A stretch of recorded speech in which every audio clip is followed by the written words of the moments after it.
Alors cette table ronde porte pour titre Réseau humain et matériel.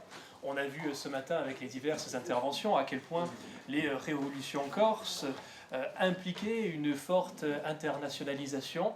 C'est ce que l'on va voir de manière concrète avec cette table ronde, panel, avec deux invités. Alors, Paolo Calcagno, professeur à l'université de Gênes, spécialiste, alors quelqu'un qui a beaucoup travaillé sur la notion qu'on évoquait ce matin de Corse comme étant la troisième rivière, en questionnant notamment l'approvisionnement en matière alimentaire de Gênes en produits corses. Mais Paolo a également beaucoup travaillé sur les réseaux de contrebande et notamment sur tous les divers trafics qui peuvent exister d'armes, de munitions, etc. Et sa communication interviendra dans ce sens. De l'autre côté, Jean-Pierre Paul, historien et essayiste, qui a publié plusieurs ouvrages, dont 20 ans de résistance corse, dont il va sortir une petite partie pour présenter de nouvelles recherches au sujet, non pas des réseaux d'approvisionnement matériel, mais humains, non pas pendant les révolutions corses, mais juste après, pendant la période de la première Corse française, et donc pendant cette période de la répression. Alors je vais tout de suite donner la parole à Paolo Calcagno de l'Université de Gênes pour 20-25 minutes. Parfait. Bon, bonjour à tous. Je pensais de parler français, c'est mieux. Je pense que c'est mieux que... Je vais lire un texte en français. Et je tiens tout d'abord à remercier chaleureusement Eric Celi, mon ami, et Madame Isabelle Latour du musée de Morosaglia pour leur invitation.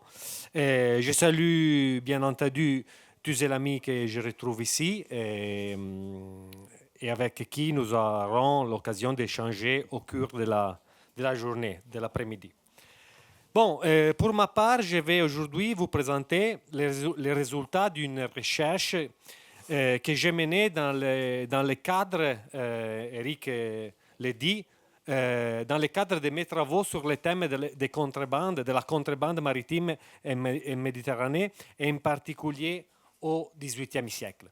Il s'agit d'une étude précise et focalisée tant du point de vue chronologique que géographique, et en ce qui concerne la typologie même de la contrebande pratiquée. Je fais ici référence au commerce clandestin, contrebande, d'armes, de munitions et de poudre à feu qui s'effectuait entre Livourne et la Corse, parfois en transitant par l'île d'Elbe, au cours des années 1730, c'est-à-dire au début de la révolte des Corses contre la République de Gênes.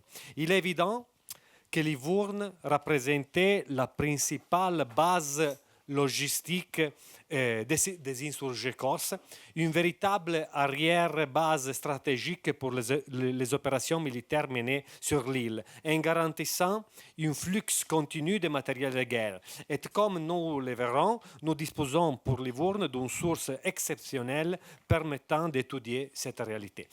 Cependant, mon objectif d'aujourd'hui est de proposer une lecture systématique du phénomène en essayant d'esquisser une sorte de géographie des approvisionnements dont bénéficiaient les rebelles corses au début des hostilités contre le gouvernement génois. En effet, bien que Livourne ait été sans doute le centre opérationnel le plus important, notamment en raison de la présence d'une importante communauté corse à Livourne, et même de certains chefs de la révolte installés dans la ville, le front combattant a aussi pu compter sur d'autres soutiens extérieurs. Bien sûr, il s'agit d'une géographie que nous pouvons pour l'instant seulement tracé à grain traite et qui nécessitera sans doute d'autres recherches pour être pleinement identifié.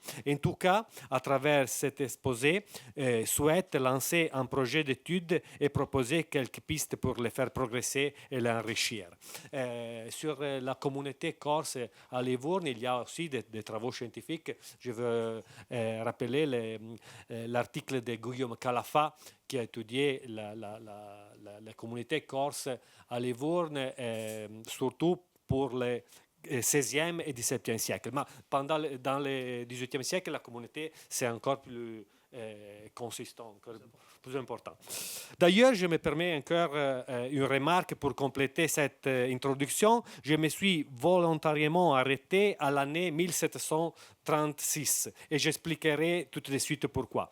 Mais cet exercice consistant à comprendre depuis quel point du continent arrivaient les armes qui ont permis à la révolte corse de se maintenir peut parfaitement être prolongé aux phases ultérieures de cette longue guerre qui s'est achevée en 1768.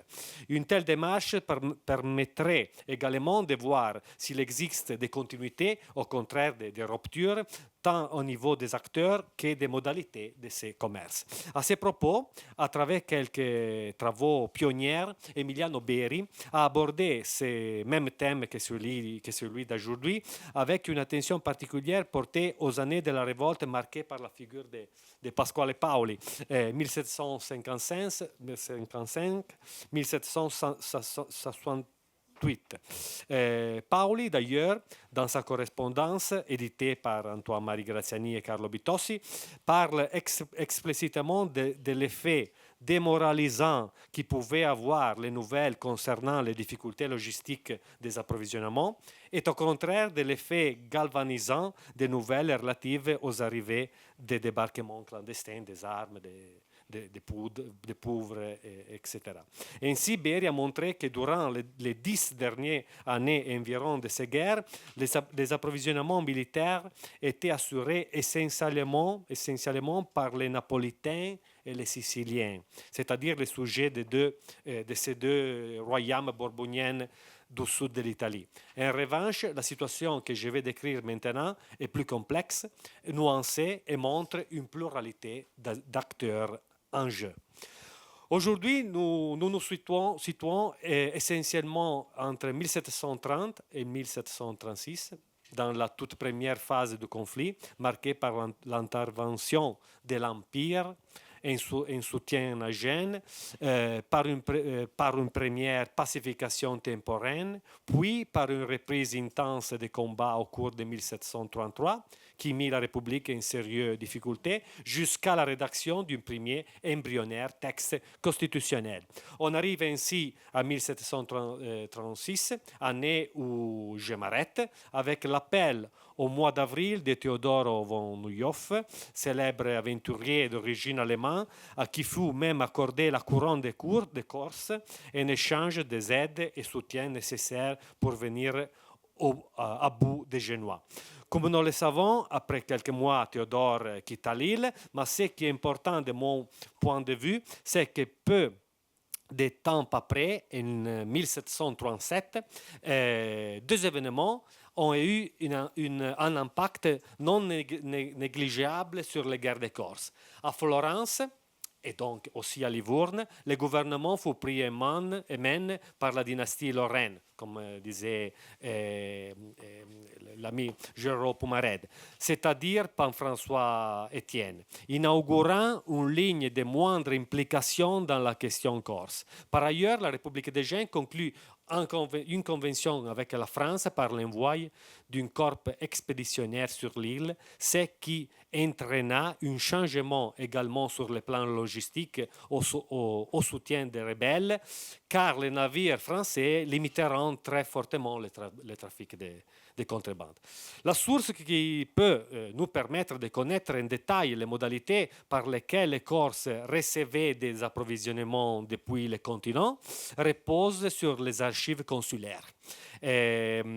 Avant tout pour Livourne, comme je dis, principale arrière-base logistique, et dans une certaine mesure pour Nice et Marseille, sur lesquels je m'attarderai brièvement en raison notamment de l'absence dans ces deux dernières villes des communautés corses résidents importantes, ce qui limite la richesse des informations disponibles. Les consuls qui opéraient dans les ports méditerranéennes ont fait l'objet d'une découverte historiographique significative au cours cours des 10-15 dernières années, qui a permis de mettre en lumière leur rôle d'agent d'information remarquable. Et dans le cas du port de Livourne, ces potentiels inhérents à la source est sans doute amplifié par la transmission de la charge consulaire au nom de la République des Gênes par les membres de la famille Gavi, dès la moitié du XVIIe siècle jusqu'à la fin du XVIIIe siècle. La transmission de père en fils de cette charge, l'implication des frères en tant que coadjuteurs ont facilité un processus de professionnalisation et aussi de standardisation des informations qui se révèlent décisives pour la compréhension des pratiques et des dynamiques concernant l'espace tyrrhénien compris entre Livourne, l'archipel toscane et la Corse. Bartolomeo Domenico Gavi, consul génois à Livourne, commença à faire part de ses préoccupations au gouvernement de la République des Gênes dès février 1730, c'est-à-dire au moment des tout premiers affrontements sur l'Ise dans la région de la Castagniccia. Dans sa première lettre évoquant les problèmes de la révolte corse, il fit référence à certains soldats corses de l'armée génoise qui avaient déserté et qui cherchaient à Livourne un embarquement pour rejoindre la Corse. Quelques mois plus tard, il ajouta 5 soldats corses déserteurs de l'armée vénitienne, ayant fait de même pour rejoindre leurs compatriotes révoltés contre le gouvernement génois. Il n'est pas nécessaire de rappeler la présence d'éléments corses dans de nombreuses armées des États italiennes et au-delà de l'Ancien Régime, notamment en quantité non négligeable dans celle de l'État pontifical. Il y a beaucoup de Corses dans l'armée du pape. Cependant, c'est à partir de 1731 que les problèmes sur l'île, ainsi que les liens entre le continent et l'île, s'imposeront parmi les priorités du consul Gavi. La révolte prenait de l'ampleur sur l'île et au début de l'année, l'empereur avait envoyé 5 bataillons d'infanterie en renfort à Gênes. Le 7 mars 1731, alerta son vice-consul à Portoferraio, sur l'île d'Elbe, afin qu'il reste vigilant et empêche d'éventuels embarquements de poudre à feu dont il avait entendu parler à Livourne. La technique consistait à transporter une petite quantité de barils vers l'île d'Elbe, opérant en lente filtration avant de faire un seul grand chargement vers la Corse. À partir de cette lettre, le rapport précis du consul s'organisa autour de 3 axes thématiques. Les acteurs principaux de la contrebande, les profils et les techniques liées aux contrebandes elles-mêmes, la conduite et les opérations de la communauté corse à Livourne, composée également de quelques exiliés et leaders de la révolte qui se déplaçaient continuellement entre l'île et le continent. En ce qui concerne le premier point, les acteurs de la contrebande, il est surprenant d'observer que presque toutes les nationalités participent au commerce des approvisionnements destinés aux Corses rebelles. Tout d'abord, et cela ne nous étonne pas, sont actives les lignes capocorsini, les bâtiments des capocorsins, c'est-à-dire principalement de l'Eudi et des gondoles qui arrivaient à Livourne avec du vin et chargés des armes, des munitions et de la poudre à feu. Dans une lettre du 25 juillet 1731, il est fait mention d'une intermédiaire aidant les patrons du Capocorso achetaient de la poudre sur les marchés de Livourne. Ces opérateurs rencontraient parfois des difficultés. Quelques jours plus tard, les marchands juifs très puissants à Livourne refuseront de louer les navires du Capocorso en raison des risques liés à leur navigation, sans compter les risques d'être interceptés par les galères de la République.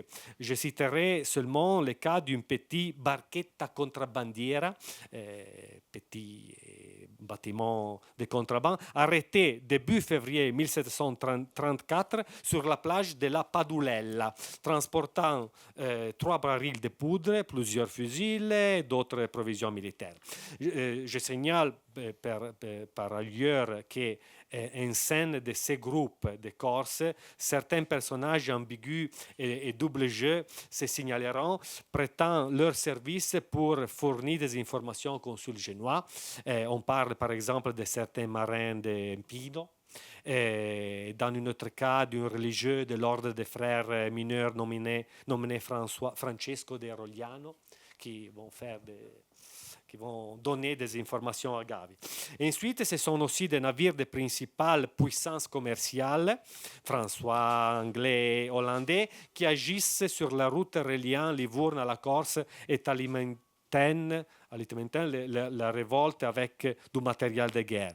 Certaines grandes unités François furent employées surtout dans les premières années de la révolte pour ravitailler les insurgés. Dans certains cas, il est clairement précisé que sont les malafetti corse de Livourne, ainsi nommés par Gavi, qui louaient ces navires. D'autre part, bien que la cour française ait formellement interdit ce type de transport, dans une lettre que j'ai retrouvée aux Archives nationales, 7 juillet 1731, le consul français à Livourne reconnaissait qu'il y a beaucoup d'argent à gagner pour les capitaines qui veulent aller en Corse. Il faut en effet prendre en compte l'existence d'une certaine discordance entre les ordres venus des notes de l'État, de la monarchie, et les comportements effectivement adoptés en mer par les opérateurs, parfois même avec la complaisance, voire la collusion des représentants consulaires. Un petit détail, quand commence la révolte, Gênes a réussi à faire émaner des décrets, des ordonnances des autres puissances pour empêcher que leurs opérateurs, avec le pavillon de l'État, font des échanges avec la Corse. Oui, avec la France, l'Angleterre, les papes, aussi le Grand-Duché. Mais Gian Gastone de' Medici, qui est le chef d'État en Toscane, il dit, mais Livourne, c'est un port franc. Livourne, je ne peux décider quelque passe à Livourne. C'est de cette manière-là que depuis Livourne part beaucoup de bâtiments vers la France. J'ajoute à ces propos des bâtiments français un petit détail. À Paris, des discussions intenses ont lieu entre l'ambassadeur génois et le cardinal Fleury. Ces derniers reconnaissant les droits de la République de perquisitionner les navires français trouvés le long des côtes corses, mais obtenant que ces visites ne puissent pas se faire en haute mer. Pour passer à autre pavillon, autre navire français, comme je l'ai dit plus tôt, disparu de la chaîne après 1737, les Français assommant alors le rôle d'alliés de Gênes, Gavi signala à plusieurs reprises également des navires anglais et hollandais. Quelle curiosité, un navire anglais, le Pacher, transportera fin juin 1731 plusieurs dizaines de déserteurs de l'armée génoise, tandis que la galère hollandaise Gertrude fut louée en septembre de la même année par le Corse Francesco Giacomini. C'est une corse qui habitent à Livourne, de la communauté corse de Livourne. Je pourrais continuer avec des détails relatifs aux opérateurs de la contrebande. Je mentionne seulement la présence dans la correspondance de Gavi d'une feluque arborant le pavillon pontifical et d'un bateau espagnol qui font les liens entre Livourne et la Corse. En ce qui concerne les aspects structurels et les pratiques liées à ces trafics spécifiques de contrebande, on pourrait commencer par dire que pour s'assurer du matériel de guerre dont ils avaient besoin, les Corses furent obligés de mettre à disposition des marchandises en échange. Celles-ci étaient principalement du vin et de l'huile. Gavi explique parfaitement comment les patrons capocorsini, les principaux opérateurs corses actifs dans le commerce clandestin, partaient avec du vin pour l'échanger à Livourne contre de la poudre à feu, des fusils ou des munitions. Ou bien, si l'on examine la correspondance du consul à Marseille, Giacomo Schicchino, dont je parlerai tout à l'heure, dans une lettre du 25 juin 1731, on lit que les navires corses quittant cette île sous couvert de transporter du vin ou du poisson vers la terre ferme, ils reviennent chargés de toutes sortes de marchandises prohibées. C'est intéressant, c'est l'indication du poisson. Une autre dynamique typique décrite précisément dans les sources prévoit que l'embarcation transportant les fournitures militaires parvenait à Dalgaiola ou à Isola Rossa pour l'échanger contre l'huile. J'observe à ce propos que dans une optique de reconstitution de la géographie de l'approvisionnement, la localisation des points où avaient lieu les désembarquements clandestins revêt un intérêt considérable.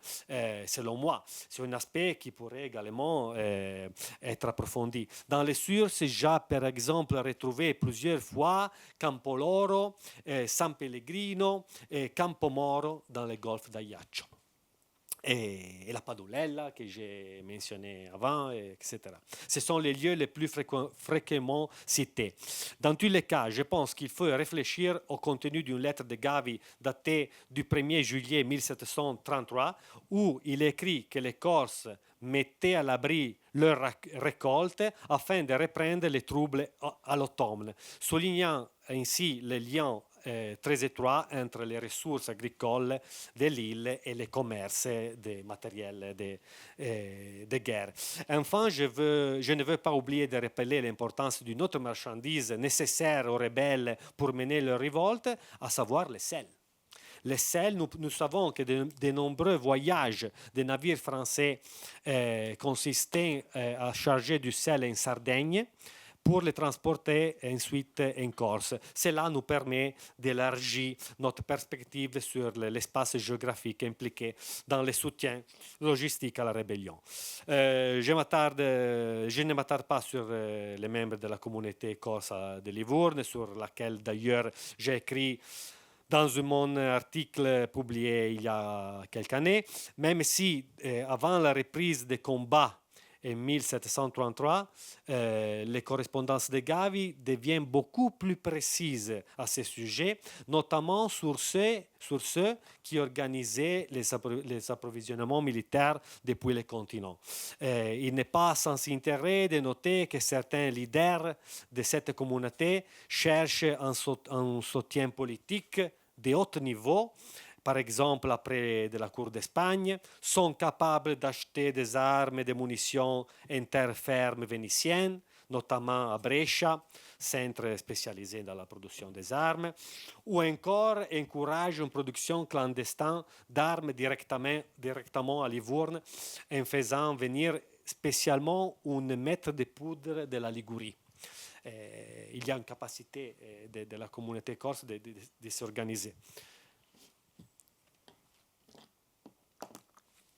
Ce qui me paraît en revanche plus intéressant, notamment par rapport à ma recherche initiale, c'est l'idée d'élargir élargir rapidement les regards en cherchant à intégrer dans les discours d'après d'autres espaces plus ou moins proches des lieux des affrontements entre la côté provençale et la Ligurie. En réalité, mes recherches dans la correspondance consulaire génoise à Nice n'ont pas donné des résultats significatifs. Le consul Francesco Ardissone se contente de signaler l'émission des interdictions adressées au sujet savoyard de fournir aucun secours au royaume de Corse. Citation. Il mentionne une première fois cet ordre publié à Nice en mai 1731, puis revient sur le sujet le 12 octobre 1733. La correspondance du consul génois à Marseille, Schicchino, est plus riche des informations. Lui aussi, suivant la même chronologie qu'Ardissone, informe le collège génois, le gouvernement génois, le 25 mai 1731, que le ministre de la Marine, le comte de Maurepas, avait ordonné que les navires français effectuant des trafics avec la Corse n'utilisent que l'escale autorisée de Bastia, Calvi, Ajaccio et Bonifacio, qui sont en contrôle des Génois, sont contrôlés par les Génois. Mais ce qui est vraiment intéressant, c'est ce qu'il rapporte dans une lettre datée du 20 juin 1731, où il exprime son inquiétude quand aux marins patrons du Ponant Ligure, d'après leurs propos et signes, étant peu ou pas du tout attachés à la République de Gênes. Cette remarque introduit un autre élément intéressant que je reprendrai brièvement avant les conclusions. Par ailleurs, Schicchino écrit une autre chose intéressante. Dans une lettre du 31 août 1731, à Marseille, le capitaine et patron français parlent favorablement de la révolte en Corse, manifestant une certaine sympathie pour les camps rebelles.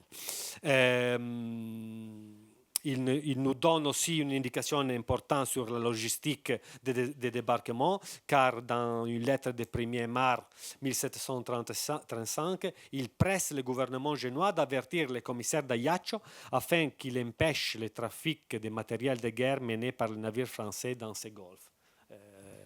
Encore une fois, Ajaccio, comme on dit en France. En somme, il semble que Marseille ait occupé une place qui lui était propre dans cette affaire, sans être centrale comme Livourne, mais tout de même significative. Enfin, en changeant un instant de type de source et en passant à la documentation judiciaire, je souhaite signaler l'ouverture d'une procédure suite à une lettre envoyée le 25 mai 1736 par le commissaire du Banco di San Giorgio à Portofino.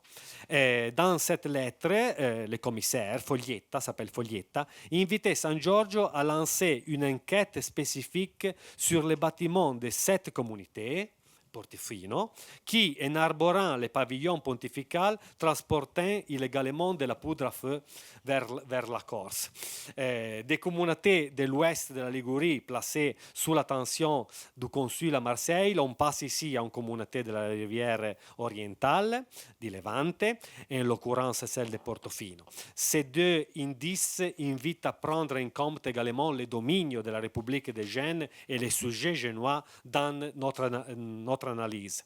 D'ailleurs, de même que l'île était divisée entre Corse rebelles et Corse léalisti, il est probable qu'une partie de la population ligure ait ressenti une forme de solidarité envers la cause corse, ou plus simplement que certains opérateurs aient saisi l'opportunité économique liée à ces trafics qui, comme tous les trafics de contrebande, étaient certes risqués, mais aussi extrêmement lucratifs. Je terminerai par une observation d'ordre méthodologique. Il est évident qu'il n'existait pas de consulat génois en Ligurie. Il faudrait plutôt consulter les correspondances des consulats établis à Gênes d'autres puissances, même si une telle pratique ne figurait probablement pas parmi les priorités des acteurs autres que la République. Pour évaluer les degrés de participation des marines ligures, et je pense qu'il soit intéressant, au soutien logistique de la révolte corse, les parcours de recherche devraient passer par les dossiers judiciaires. En revanche, pour offrir une piste supplémentaire en vue de poursuivre le projet évoqué au début, celui de reconstruire la géographie des approvisionnements en matériel de guerre, je crois qu'il serait prometteur d'étudier les consulats génois à Civitavecchia et à Naples. Cela dit, avec la conscience que nul autre centre ne peut être comparé à Livourne, mais en supposant que ces deux ports, et malgré tout jouer un rôle significatif dans l'entreprise. Enfin, dans ce jeu de regards croisés qui s'avère souvent féconde par l'historien, on pourra également intégrer au cadre analytique la voix du consul française à Bastia, lequel, jusqu'à l'annexion de 1768, a entretenu naturellement une correspondance régulière et fut sans doute en mesure de voir et d'apprendre des choses précises au sujet de ces trafics. Je serais ravi d'être contredit, mais je ne crois pas que cette source a été beaucoup exploitée à cette fin, et le fait que cette lettre ait déjà été numérisée et soit désormais disponible dans les grandes archives numériques du laboratoire d'histoire maritime de Gênes constitue sans aucun doute un avantage appréciable pour la recherche. Encore une considération. Eric a parlé quand on a fait l'introduction des Corses vus comme des victimes. Non? On ne doit pas regarder l'histoire de la Corse et des Corses comme l'histoire d'une population victime. Et je peux dire une chose, j'ai regardé en faisant sa recherche que les Corses, en particulier les élites, les chefs de la communauté corse, sont capables de tenir des liens avec les cours souverains, d'avoir des liens avec les armées des autres États, sont capables d'organiser une activité de révolte. Et je pense que n'est pas correct de voir la Corse comme une population peu développée. Si nous regardons les sources génoises, les gouverneurs génois, ils regardent les Corses comme la Corse comme une population peu développée. Non? Il y a une lettre où les Corses sont définis des bêtes. Et en réalité, la Corse a des ressources économiques, sociales importantes pour décider de son destin.